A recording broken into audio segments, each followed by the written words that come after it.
C'est parti. Tête à Moudbet, on avait fait la Mishnah. On fait Rashi, s'il vous plaît, dans la Mishnah. Rashi, s'il vous plaît. Vous l'avez, Rashi? Tête à Moudbet. Rashi. Rashi. Tête à Moudbet. Yesh lachem Rashi. J'ai acheté la TX avec une casserole dedans. C'est quoi, c'est lequel de Rashi? Ania Marti et Alaf, comment c'est pour ça? Non. Comment? Lequel de Rashi? Rashi. Shimshon Alach. Vous l'avez ou pas, messieurs? Ouais, Shimshon Alach. Vous l'avez? On y va, allez. Shimshon Alach Acharenav Kedeleif Lekaman. Donc Rachid te dit, n'aie pas peur, mon fils, t'arrêtes pas, va pas sortir le nar tout de suite et tu vas passer 3 heures et 80 minutes, d'accord? La Gemara va expliquer plus loin, d'accord? Donc toujours on dit, laissez parler les anciens. Ensuite, on a dit Al et Serpileg Aviv, on a dit Kavshalom, donc il est parti avec les 10 concubines de son père, David Ameler. Donc quand maintenant, on avait expliqué que David Ameler, Avshalom, pardon, il a fait un putsch contre son père, et David Ameler, il a dû quitter le royaume. Et pourquoi il a fait le putsch? Parce que c'est qui lui a eu le conseil de faire le putsch? C'est Achitophel. Achitophel, il l'a chauffé. On a vu Achitophel, hein, c'était, d'accord? D'accord, on avait vu. Bref, et donc il est parti avec les 10 concubines de son père. Pour montrer que c'était le roi, Rashi nous dit, regardez bien ce qu'il dit Rashi. Kedirtiv Sefer Shmuel. Comme il est écrit dans le Sefer Shmuel, Bet Tedvav. Gilbert. Vayazov Eser Nashim Pilakshim Lishmor Abayit. Donc en fait, là-bas, le texte nous dit que David Ameler, il a laissé ses 10 concubines pour garder la maison. Et en fait, David Ameler, il est parti, mais en laissant ses concubines, il voulait montrer qu'il était toujours roi. Toujours roi. Et donc en laissant ses 10 concubines, Avshalom, malgré tout, il est parti avec elle. Et c'était Assour, bien sûr. On continue. J'ai pas compris. Qu'est-ce que t'as pas compris, mon Sadiq? Pourquoi le fait d'avoir laissé ses femmes à la maison, ses femmes dans le royaume. C'est-à-dire que lui, il s'est enfui lui-même, il a laissé ses femmes. Donc en général, quand tu pars, tu prends tout le monde avec toi, David Ameler. Donc pour les laisser, c'est pour dire qu'il reviendra. Je vais revenir. Je pars pour pas tuer mon fils parce qu'il voulait pas tuer son propre fils. Donc je pars, mais je vais revenir. J'attends la paix, quoi. J'attends que ça revienne. Tout. Voilà. C'est pas que je renonce au trône. Et Kavshalom, ça devient le roi. T'as compris? C'est comme si tu pars en vacances et il y a des squatteurs. Tu dis, mais il n'y avait personne. Non, mais il n'y avait personne. Le frigidaire, il est rempli, on rentrait dans 3 jours.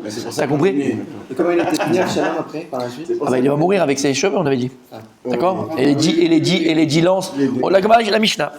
Ok, mais si n'oubliez pas. Lève Aviv, Velev Benin. Alors on a dit que Avshalom, Mida Kenegen Mida, il va être transpercé le cœur 3 fois, parce qu'il a volé le cœur d'Israël, le cœur de son père et le cœur du Bedin. Dirtiv, Elechana, Vachelema et Nedarai. Et il dit parce que, alors je suis parti et je vais compléter mes Nedarim. Ortiv et Avshalom, Alchou, Mataimish, Kruim, Volchim, Letumam. Donc il a écrit qu'après Avshalom, ils sont partis 200 hommes après lui, quoi.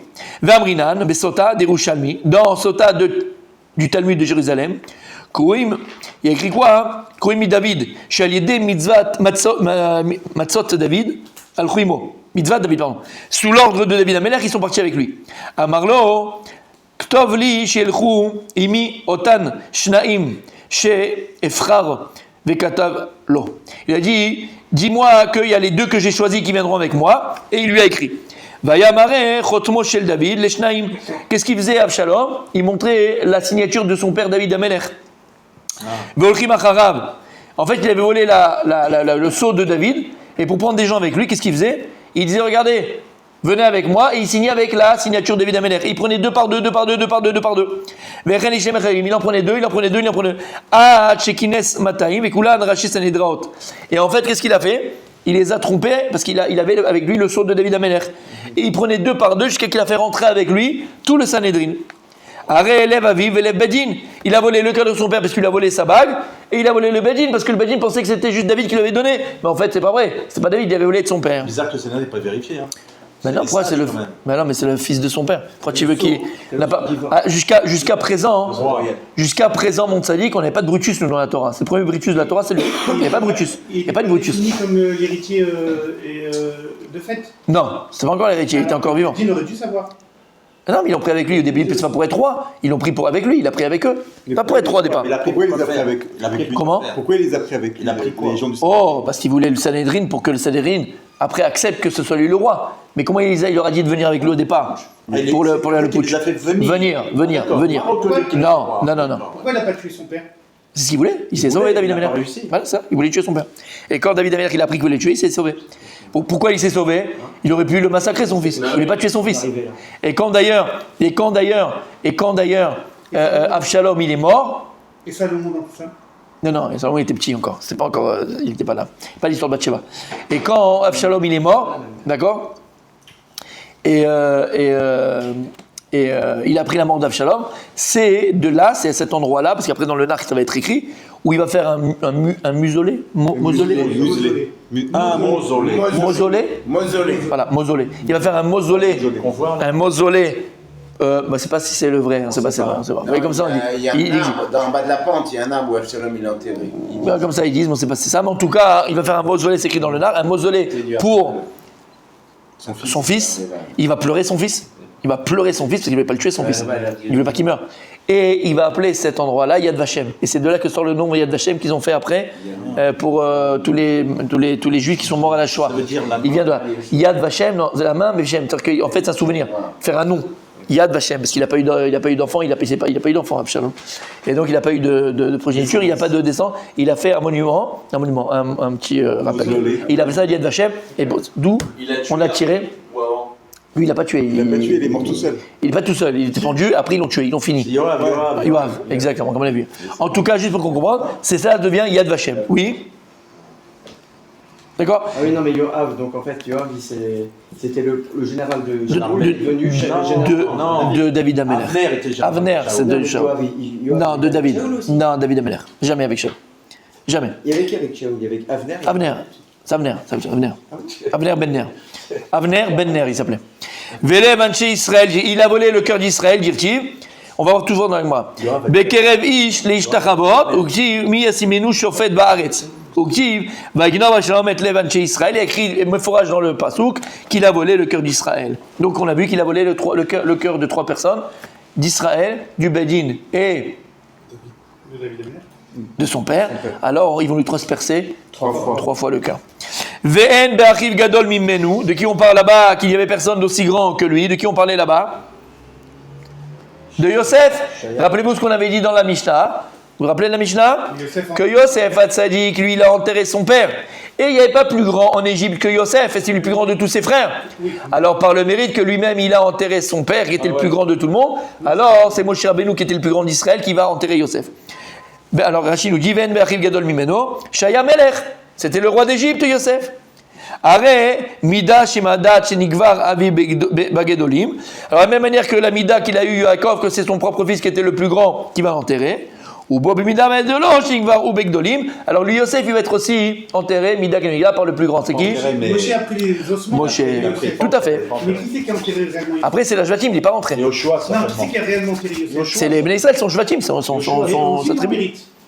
Non. S'ils ont dû faire quelque chose de lui, il a dit. Ils ont un mérite, on va le voir, on va voir celui qui finit la mitzvah. Bien sûr qu'ils ont un mérite, on ne parle pas de. Et qui c'est qui s'occupait des. Là, en tout cas, c'est le mérite de Voilà. le mérite de Yosef. Non, là. Il a été enterré par Moshe. Non, il n'a pas été. Voilà, il a fait. C'est le mérite de Yosef, le plus grand, qui est Moshe Rabbeinu. Et pourquoi on considère que, parce que c'est lui qui a fait ressortir personne ne savait où il était le kiver de Yosef, et donc on considère que c'est lui. Mais on verra dans la Gemara, d'accord, on verra tout dans la Gemara, de là on apprend que celui qui termine la mitzvah est appelé à son nom. C'est pour ça qu'on verra dans le Nar que la mitzvah de l'enterrement de Yosef, elle n'est pas appelée sur Moshe Rabbeinu. Elle est appelée par ceux qui l'ont vraiment enterré. Donc celui qui finit mitzvah, la mitzvah elle est appelée en son nom. On le verra. Milanu Gadol, Milanu, il dit Rashi, Linyan Kavod Gvura, les Kaver Bagdolim, Gadol mi Yosef, Shelo nitasek bo ela Moshe shu Gadol mi Israël, Ve'en bi Israël Gadol mimeno. Il n'y a pas plus grand que Moshe dans Israël. Areh shebida shemedad ligvor et Yosef, al yede Gadol, ba madedoulo, Shen Gadol birvodo, Kavur mi Moshe, Shelo nitasek bo ela Kadosh Baruch Hu. La manière que Moshe Rabbeinu il a enterré Yosef, qui était Gadol, alors pour enterrer Moshe Rabbeinu, qui va s'occuper de son enterrement? Akadosh Baruch Birvodo Be'atzmo. Ça, c'était donc la Mishnah. Donc, Be'ezrat Hashem, déjà demain, on sait très bien, déjà la Mishnah avec Rashi. Rabbi, tu nous fais la Chazara demain, Be'ezrat Hashem, c'est longtemps qu'on t'a pas entendu. Et on continue la Gemara, donc il y aura aussi la Gemara. D'accord? On fait les deux. Allez, on y va. On est parti. La Mishnah avec Rachid? Oui, Mishnah avec Rashi et Gemara, bien sûr, on continue là. On commence. Non, Tout de suite. Maintenant, on parle de ma vie. Fais voir. Oh, on a 25 minutes. Allez, on va bien avancer. Tano Rabanan, Tano Rabanan. Vous l'avez la Gemara? C'est palpitant, messieurs. C'est palpitant, messieurs. C'est palpitant, oui. Shimshon, Berenav Marad. Shimshon, il s'est révolté à travers par ses yeux. Comment? Comme on a dit. Parce qu'il a posé ses yeux sur une femme non juive qui s'appelait non pas Dalida, Dalila. Marat Bachem. Comment? Marat Bachem. Il Marat Bachem. Comment avec ses yeux? Pourquoi? Parce qu'il a posé ses yeux sur une femme non juive, philistine, une palestinienne. Non, philistin, d'accord? Une philistine, bien sûr. Une philistine. Quand on dit il a posé ses yeux, c'est un euphémisme. Il a. Oh. À ce geste, Non, mais c'est sûr pas de poser ses Heureusement que je suis Non. retourné, moi. c'est qu'il l'a regardée, elle lui a plu, et donc il s'est marié avec elle. Il ne peut pas se marier avec On dit le elle. début de Il s'est l'émission. marié avec elle. yeux. Donc, l'erreur qu'il a faite, c'est pas poser ses yeux, c'est qu'il a pas vu. C'est par ses yeux. S'il n'avait pas regardé, contemplé et trouvé belle, il ne serait pas marié avec elle. Donc ça commençait par les Quand yeux. on dit poser les yeux, j'ai vu dans tous les cas, c'est toujours des actions. En fait, c'est pas que poser les yeux. Ça me fait l'action. plaisir de leur poser les yeux. Donc, en fait, ils veulent en disant des bons mots pour Shimshon, alors qu'en fait, il va nous faire comprendre que tout. Alors je répète, Et vous allez voir que c'est je répète. beaucoup plus compliqué que ça, hein. Il était Nassir, Shimshon, c'est beaucoup On va plus voir. compliqué que ça. Messieurs, laissez la caméra parler, on va s'en sortir. Vous allez voir, vous allez voir. Donc, quand on dit poser les yeux, c'est voir, il a regardé. Et Mamache regardait. On parle que le fait qu'il lui a plu cette femme-là, parce qu'il a contemplé. Il a vu sa beauté. Après, ce qui s'est passé, c'est parce qu'il est parti avec elle, c'est-à-dire qu'il s'est marié avec elle. Il l'a pris pour épouse. C'est le gars de D'accord? Mador, quand même. Hein, Shimshon. C'était le chauffette, c'était le chauffette d'Israël à l'époque. Il est puni parce qu'il a regardé ou il est puni parce qu'il a été avec elle? À quel moment la punition elle tombe? Non. Elle n'est pas tombée là. On va voir la Gemara, d'accord? Mida, Kenegen, Mida. attends, je Mida, Kenegen, Mida. On l'a pas coupé les zizi, on l'a pas coupé autre chose. Même si c'est parti avec elle. On lui a crevé les yeux. Lama, parce que tout ce qui a amené après, c'est les yeux. D'accord? Mida, Kenegen, Mida. Donc on s'arrête aux yeux, on s'arrête pas autre part. C'est les yeux qui les font tomber. C'est comme on a dit. D'accord? Après le reste c'est de la blague. Après c'est un pénalty sur le but. À partir du moment où tu te laisses laver par les yeux, mon tzaddik, c'est tout la porte ouverte à n'importe quoi et à toutes les bêtises du monde. Tano Rabanan, Shimshon ben Amarad, Shimshon, la grandeur qui on sait même pas qui c'était Shimshon, il vient de nous le dire mon tzaddik. Mashiach Hashem, Nazir mi bet animo. Il était nazir depuis le ventre de sa maman. C'était un grand. Où Kadosh Baruch, où il a amené le malach, et le malach il s'est dévoilé à sa mère et à son père, et il lui a dit voilà le fils que tu vas porter, sache qu'il est nazir, ne bois pas de vin, ne fais pas machin, parce qu'il est nazir. Nazir mais betenimo. Il était nazir depuis le ventre de sa mère. Tu comprends bien, c'est pas un nazir normal, c'est pas quelque chose de normal, c'est quelque chose qui était minachamaï. Kadosh Baruch il l'a choisi pour être le sauveur d'Israël, pour être le chauffette d'Israël. Avant l'époque des malachim et des rois, on a eu l'époque des juges. Et un des juges d'Israël qui avait la prina de Mashiach Hashem, c'était Shimshon. Alors on va le voir, d'accord, tout ça on va le voir. Laissez juste qu'on commence la Gemara. On va tout voir, d'accord? On va tout voir. Tano Rabanan. Shimshon ben Amara, Shimshon il s'est rebellé à cause de ses yeux et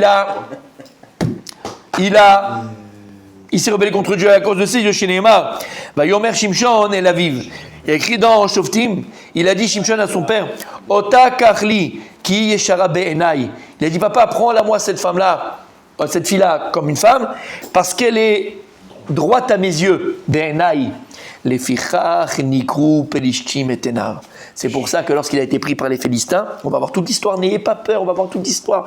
Je sais que ça vous démange, mais laissez parler la Gemara quand il va être attrapé par les Philistins, parce que Shimshon va délivrer l'homme Israël des Philistins. Et on voit dans le Narc, tout seul, à lui seul, ils ont tué des milliers, pas des centaines, des milliers, à lui seul.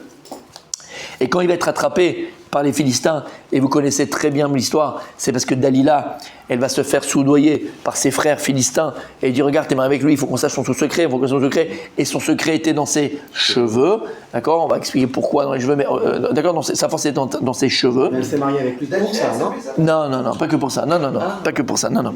Après, on verra tout dans la Gemara, vous allez voir ce qui s'est passé dans la Gemara, d'accord, on verra dans la Gemara, pas Dalida. Mais Dalila, elle a pris son nom de Dalila. Non, carrément. Et donc, il va être attrapé par les Philistins. Ils vont lui couper les cheveux sans qu'il le sache, en cachette. Et il va plus avoir sa force.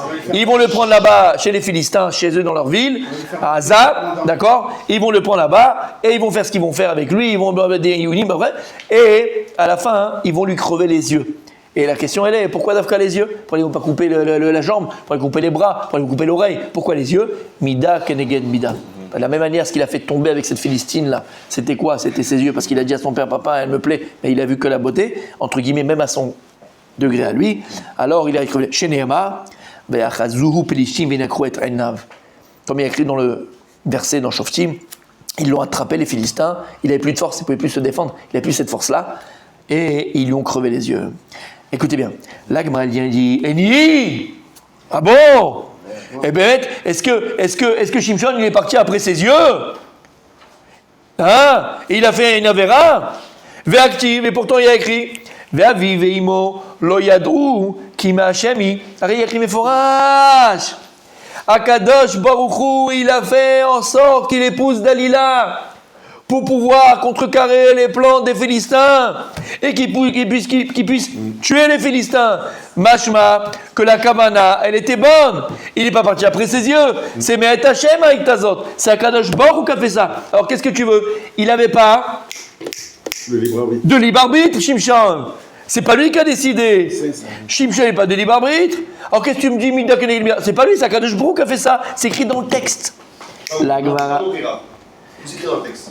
Ve'aviv ve'imo lo yad'u ki me'ashemi. Parce qu'il y a écrit là-bas dans le verset qu'ils n'étaient pas contents. Quand il a dit à son père, papa, s'il te plaît, je veux cette fille-là. Son père s'est dit, mais il est fou quoi. C'est une Goya, une Philistine. On veut pas qu'il se marie avec elle. Et là, la Torah, elle dit, mais non, parce que les parents, ils ne savaient pas que c'est Hachem qui a fait ça. Kadosh, il a fait en sorte que lui, il tombe amoureux d'elle et qu'il aille avec elle pour pouvoir pénétrer dans le camp des Philistins et tuer les Philistins et s'occuper des Philistins.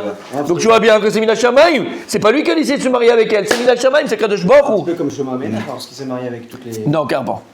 Parce qu'il s'est marié avec. Et ça, c'est son choix. Ça, c'est son choix. Là, c'est pas son choix. Nazir, mais Hachem. Mais vous dites toujours que si on a été choisi, c'est que quelque part il n'est pas fumé. Alors attends. La Gemara, elle vient, elle dit Behemet ayamet Hashem. Behemet, Kadosh Baruch Hu, il avait prévu depuis le ventre de sa mère qu'il allait délivrer le peuple juif des Philistins et tout ce qui va se passer avec. C'est Hashem qui avait prévu ça. Emet, il n'a pas choisi. Ah bah alors pourquoi il a fauté? En quoi on te dit qu'il a fauté? À son degré à lui. Par contre, Shimshon, Batzmo, qui a Zalmia, Bataille Asheruta Azal. Le problème, c'est que maintenant, c'est vrai, mais Kadosh Baruch Hu, il n'a pas enlevé entièrement le libre arbitre de Shimshon. Et donc, quand Shimshon, lui, il est parti pour choisir une femme, malgré tout, Shimshon, lui, s'est arrêté à quoi? Au yofi, à la beauté. À la beauté. Il a vu la beauté extérieure de cette femme-là, alors il est parti avec elle. Il y a Kadosh Baruch Hu, il n'a pas dit quelle Philistine il allait prendre. Une Philistine, comme ça, il pénètre le camp des Philistins et là-bas, il leur rencontre. Shim n'a pas décidé. Mais lui, qu'il a décidé de poser ses yeux sur la beauté simplement de cette femme-là, ça, c'est lui qui a décidé. Sur ça, à son niveau à lui, c'était le chauffeur d'Israël, c'est comme le Melech d'Israël, c'est comme le roi d'Israël. À sa grandeur, il est parti après ses yeux. Comment J'adore. Là, c'est pas joindre l'utile à l'agréable. Là, on parle du Mashiach Hashem, Gdolador. Toi, tu vas choisir une femme par rapport à sa beauté extérieure. T'as l'œil à ses midot, pas ses midot, qui est c'est quoi, c'est pas quoi, sa famille, pas sa famille. C'est ça que tu vois. Je veux celle-là parce qu'elle est belle. Il a vu que ça. Oui, exactement. Et comme dans ce petite boîte que Dieu lui a laissé de libre arbitre, eh ben, il s'est planté parce qu'il a regardé uniquement la beauté, à son niveau à lui. Alors, Mida, Keneged Mida, on lui a crevé les yeux. Dis bonjour au rap et dis bonjour au rap.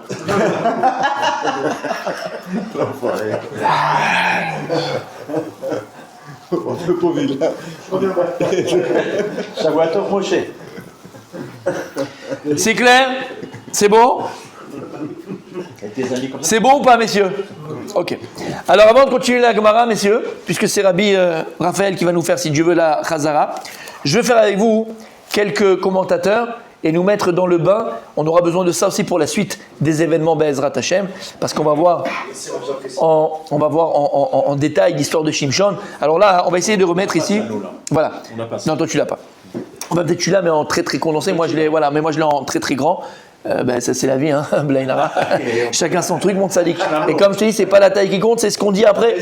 Hein, C'est vrai. c'est ce qu'on en fait. Allez. C'est ce que dit toujours Michael. Pas la taille qui compte. Allez, messieurs. Messieurs. Allez. On va juste essayer de comprendre ce qui s'est passé avec Shimshon. Rabbi Mordechai, ça se trouve dans Shoftim, du Perek Yud Gimel au Perek Tetzaïn, ce qu'on va dire. Alors, écoutez bien. Là-bas, hein, donc vous savez qu'il y a le Sefer Yoshua. Alors, la Torah, on a les 5 livres de la Torah. Après, le dernier, On en a parlé. Ouais. 5 la Torah. Dvarim. Dernière paracha de la Torah, c'est Vezot Aberacha. Les Nekol Israël. Moshe Rabbeinu il quitte ce monde, d'accord. Ouais. Et Yoshua prend la place. Le choix. Le premier, c'est Yeshua. Ensuite, Yoshua, après, c'est les équipes. Premier livre du Nach, Yeshua. Nevi'im, c'est Yoshua, qui va raconter l'histoire d'Yam Israël après la mort de Moshe Rabbeinu, l'entrée en Eretz Israël, la conquête d'Eretz Israël, l'entrée en Eretz Israël, le partage d'Eretz Israël et toute la Smala. C'est ça.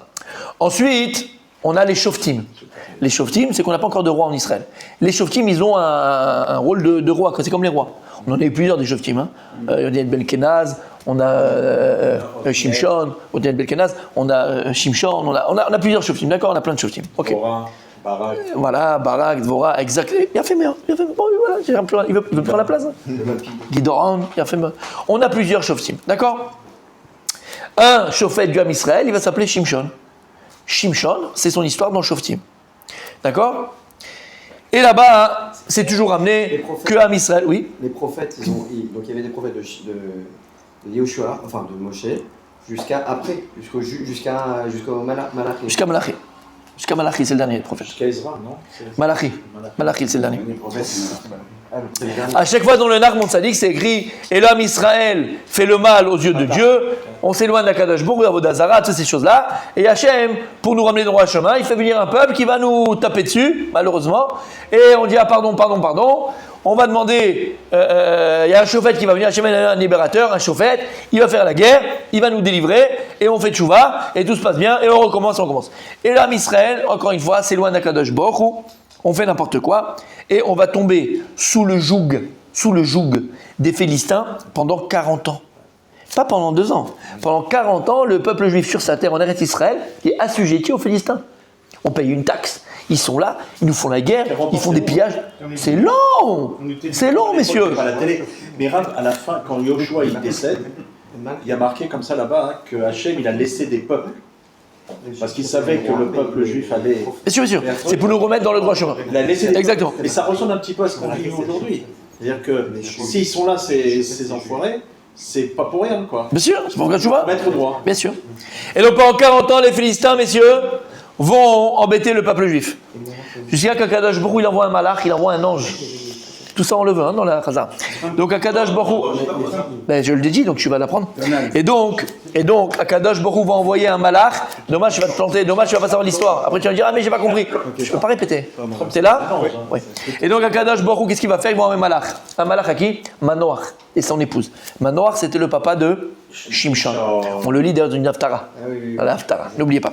Et donc Hachem a envoyé un malach à Manoach et sa femme. Elle était, sa femme, Akara. Le texte nous dit qu'elle était Akara. Akara, c'est qu'elle était bonjour, toi. Elle était stérile. Stérile. D'accord. Et donc, il va annoncer le malach que Akadosh Baruch Hu va leur donner un enfant qui va être Nazir Hachem. Il va être depuis le ventre de sa maman, il va être Nazir. Et il va être le libérateur du peuple juif. Et donc, on n'a pas le nom de la maman. Et il va dire à sa maman, donc il va être nazir depuis 3 ans, ne bois pas de vin ni d'alcool, ok, et ne bois pas des choses qui sont tamées. Donc fais attention, garder ta bouche théora, et tout ce qui est dans ta bouche théora, parce que le bébé il va se nourrir de toi. Fais attention, parce que l'enfant qui est dans ton ventre, il est kadosh, ok. C'est bon, ok. Et il va lui dire, et vous l'appellerez Shimshon. C'est le malach qui va donner le nom. Et vous l'appellerez Shimshon. Quand Shimshon il va grandir, il y a écrit dans le verset, Hachem va le bénir, Vatachel Ruach Hachem lefamo, et il y a un esprit divin qui va commencer à venir sur lui, Ben Sarah ou Ben Eshtaol, là où il va se trouver. Je mets une petite parenthèse, il y a un rav très connu en Israël, il s'appelle le Rav Eliyahu, je ne sais pas si vous connaissez, c'est un Israélien, il parle très vite, et il a tout le chasse dans la tête, tout. En 2 secondes, il fait tac, tac, tac, tac, tac, tac, comme ça et tout. Et une fois, j'ai entendu, il y a très longtemps, j'avais entendu comment il a fait tchouva. Jusqu'à l'âge de 22 ans, c'était un païen de chez païen, de chez païen, de chez païen, de chez païen. Et quand tu le vois aujourd'hui, tu te dis, mais c'est pas possible. Le gars, il connaît tout par cœur. Par cœur, il te fait les Gmarot jusqu'à la fin, du début à la fin, par cœur. Par cœur. Avec le Zohar, par cœur, il connaît tout par cœur. C'est incroyable. Il a raconté son histoire. Je vous fais en deux secondes, parce que là, c'est ce qui est écrit ici, et on le retrouve, cette notion-là. Il était donc païen complet, jusqu'à l'âge de 22 ans, comme ça, païen. Et sa maman est tombée gravement malade, très malade. Il était à l'hôpital, je crois que c'était à Haïfa, comme ça, à Rambam de Haïfa. Et bon, il n'y avait pratiquement plus rien à faire, quoi. C'était Mchette. Il ne savait plus quoi faire, lui. Il ne savait plus quoi faire. Sa mère, c'était de sa vie, quoi. Il ne savait plus quoi faire. Et il raconte qu'il était comme ça, il s'est assis sur l'escalier de l'hôpital. Et pour la première fois de sa vie, il a parlé à Dieu. Il ne savait pas c'était qui Dieu, il ne connaît pas, il n'a pas été vu comme ça. Il a parlé à Hachem. On parlait de ça tout à l'heure. Il a commencé à parler à Hachem. Il a supplié à Kadosh Baruch Hu, il a supplié à Hachem de sauver sa mère. Il a supplié. Voilà, je ne te connais pas, j'ai jamais entendu parler de toi, on m'a jamais parlé, mais je sais que tu existes. Voilà, Hachem. Il a commencé, il est comme ça, il raconte. Et j'ai parlé à Hachem, j'ai demandé, sauve ma mère. Et il a dit, regarde Hachem, tu sauves ma mère, je change ma vie de tout. C'est fini, je rentre en Yeshiva. Mais le type, rien, il ne sait même pas c'est quoi Hachem Israël. Mais il a dit, tu sauves ma mère, je rentre à la Yeshiva, c'est fini, je fais de ça ma vie. Et il raconte, comme ça il raconte. Au moment où il termine sa phrase, il y a un rouar. Il y a un vent, mais c'est pas un vent, il n'y avait pas de vent, Il dit, Mamash, il y a un rouar, il y a un vent. Il a senti un rouar qu'il a traversé. Il m'a dit, un rouar qu'il a traversé. Et depuis ce moment-là, il est parti à Yeshiva. Tout ce qu'il apprend, il l'oublie jamais. Et parce que vous lui a demandé, quelqu'un dans un cours, il a demandé. Qu'il avait avant, quoi. Non, exactement. Et quelqu'un lui a demandé, il dit, mais comment vous connaissez tout ça? Comment vous avez. Par cœur! Par cœur! C'est un truc, c'est improbable, hein? Et en 3 secondes, comme ça, il te fait. Et il a raconté son histoire. Il a dit, j'ai senti un rouar. Sa mère, Sa mère, elle a guéri et machin. Mais il a senti un rouar. C'est dingue, hein? Alors là, c'est ce qui s'est passé. On le voit toujours dans la Torah. À Kadosh, où il a amené un rouar. Shimshon était normal. Tout d'un coup, hop, Hachem a amené un rouar. Et là, il a commencé à changer dans le bon sens du terme. Ensuite, il est sorti, il est descendu, Shimshon, à Timnat. Et il a vu là-bas, c'est là-bas qu'il a rencontré Dalila, la Philistine. Il a rencontré cette femme des Philistins à Timnat. Et là, il a demandé à ses parents, papa, maman. Mais Dalila, c'était après, non? C'est maintenant, quand il est à Timnat. Mais une première femme avant. Timnat, la Gemara nous parle, il n'a pas écrit ça dans le Nach. Et donc il a dit à son père, papa, regarde, elle est Shara Be'enai, celle-là je la veux parce qu'elle est très belle. Bon, son père et sa mère, ils ne savaient pas que c'était Hachem qui avait fait ça, comme on a expliqué dans la Gemara maintenant, d'accord? Et ils n'ont pas compris pourquoi maintenant tu veux une Philistine, quoi. Pourquoi tu veux une femme une non-juive? Ils n'ont pas compris, quoi. Avec son fils, il était un peu parti en. D'accord, chemichement. Et en fait, Akadosh Baruch Hu, il a fait ça, Minachem, pour qu'il puisse rentrer dans le compte des Philistins et leur régler leur compte. Ok.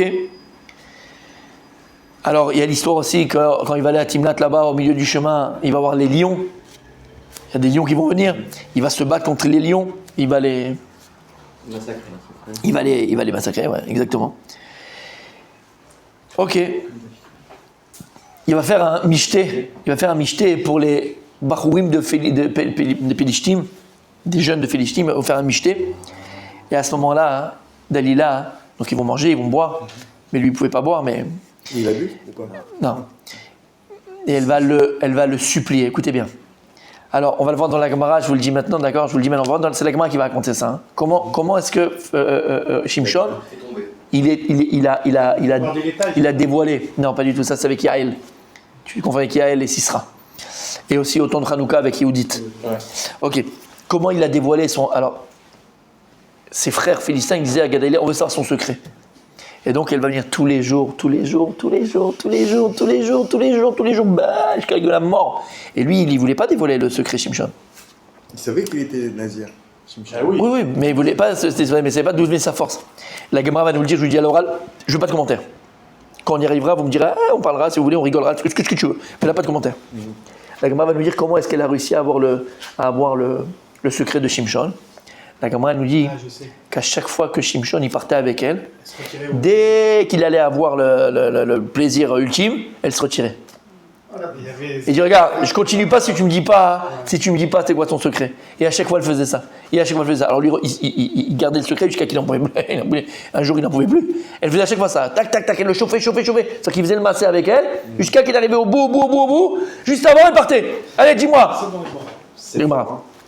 D'accord? Elle faisait exprès. Jusqu'à que Shimshon, il ne pouvait plus, c'est de retenir sa tava, entre guillemets, et il lui a, par les femmes, et il lui a avoué. Entre-temps, avant qu'il y ait cette histoire qu'il lui a avoué, elle faisait tous les jours, il lui demandait, et tous les jours, elle faisait la même chose pendant des années. Il a réussi à tenir. Shimshon, il a fait la guerre contre les Philistins, il a libéré le peuple juif, après 40 ans d'assujettissement contre les Philistins, il les a libérés des Philistins parce qu'il les tuait. Il les tuait, il allait dans leur camp, il les tuait, il faisait la guerre contre eux. Il était très fort. Alors, il faut savoir, on va le voir dans la Gemara, que Shimshon, il était boiteux. Ouais. Et nous, on pense qu'il était musclore avec le machin. Il était boiteux. On dirait qu'il était boiteux. Boiteux, Shimshon. Ok. Ensuite,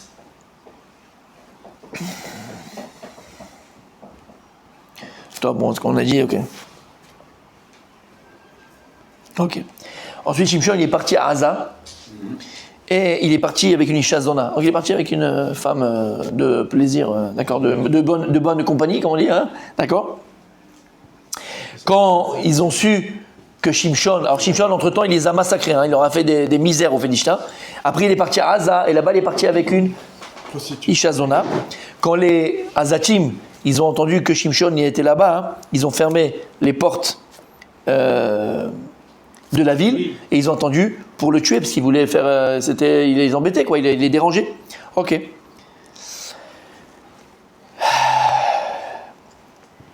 Shimshon, qu'est-ce qu'il a fait au milieu de la nuit, donc? Il a pris les portes, il les a démontées, parce que c'était, t'imagines, il les a démontées, les deux portes, et il est monté, au-dessus d'une colline, d'accord, d'une petite montagne, d'une colline, et il a jeté les portes sur les Philistins. Il pouvait rien faire contre lui. Ok. Donc il a aimé cette femme-là. Donc on a dit Dalila. Il avait Yehavota Mamash, d'accord. Et les Philistins, ils lui ont promis beaucoup d'argent à Dalila. Tu regardes, on te donnera beaucoup d'argent si jamais tu arrives à séduire Shimshon pour qu'il te dise c'est quoi, hein, son secret. Et elle va tomber donc dans ça pour l'argent. Donc elle s'en fout complètement de Shimshon. Et comme moi je vous ai expliqué comment il va faire, on va dans la Gemara qu'elle va se retirer pour essayer qui va lui dire, d'accord, tout ça. Ok. Donc c'était un stratagème alors. C'était un stratagème des Philistins avec elle, exactement. Ok. Ok. C'est depuis le début, hein. C'était un stratagème de la part de Lévia. Comment ? Depuis le début. Ouais. Mais après tout ce que je viens de dire, ils vont essayer de tuer plusieurs fois Shimshon. Et ça va pas marcher parce qu'il est trop fort. Là, ils vont lui dire à ce moment-là, alors vas-y, essaie de trouver son secret et on te donnera de l'argent. Elle avait comme un expert ? Elle, non. Pas par Non. Et à ce moment-là, il y a écrit dans le verset Ve'agedla et kol libo. Il va lui dire, regarde, je suis Nazir Hashem. Et Akadosh Baruch Hu, il m'a mis, mon Dieu, le Dieu d'Israël, il m'a mis la force dans mes cheveux. J'ai jamais coupé mes cheveux depuis ma naissance. Jamais coupé mes cheveux. Et donc je suis Nazir Hashem. Voilà d'où ma force elle vient. Et donc qu'est-ce qui se passe à ce moment-là ? Elle va le faire dormir, donc il va s'endormir. Ils vont venir les Philistins, ils vont lui couper les cheveux. Et à ce moment-là, il se lève le matin, il est attaché, ils l'ont attrapé et il a plus de force. Alors vous connaissez toute cette histoire, ils en ont fait une chanson. Vaikra Shimshon el Hashem Yomer, Zochenina, Zochenina, Zochenina, Vechaskenina, Achapa Mazé, Elohim. Vous connaissez l'histoire, la chanson? Elle est magnifique. C'est en fait, ils vont le prendre, ils vont le mettre. Alors, on va dans la Gemara, d'accord? On verra dans la Gemara aussi. En fait, après tous les Philistins, ils voulaient avoir un enfant comme Shimshon, aussi fort que Shimshon. Alors, quand il était en prison, chaque Philistin, il va amener sa femme en prison pour qu'il ait une relation avec Shimshon, pour qu'il sorte un enfant, hein, comme Shimshon, aussi fort de Shimshon. Ouais. Donc, comme on a dit, ils vont lui crever les yeux, et ils vont faire ce qu'ils vont faire, et ils vont le mettre après dans un colisée comme ça, d'accord, dans une arène, où ils vont se moquer de lui et jouer pour lui. Et là, il va demander la dernière fois à Kadosh Baruch Hu, demander à Kadosh Baruch Hu, Zochenina v'reskenina achapa amazé. Et par ces deux yeux qui ont été crevés à Kadosh Baruch Hu, que j'ai compris ma faute, redonne-moi ma force une seule fois. Et qu'est-ce qu'il va faire? Donc il va casser les deux colonnes principales de cette arène-là, qui soutiennent l'arène, et tous les Philistins vont mourir avec lui, il va se mourir avec eux. C'est l'histoire de Shimshon. Tu as vu le film? Exactement, tu as vu le film. Donc ça, bien sûr. Bien sûr. T'étais pas né, toi tu partais à notre âge. On verra maintenant en détail dans la Gemara, mais ça c'est l'histoire générale, chronologique de Shimshon, qui est très très très très très belle et très importante. C'est bon jusque-là? Ouais. Ok, alors on terminera aujourd'hui parce que demain il y a une belle Khazar. Bien sûr, tout. Mishnah, petite Gemara et l'histoire.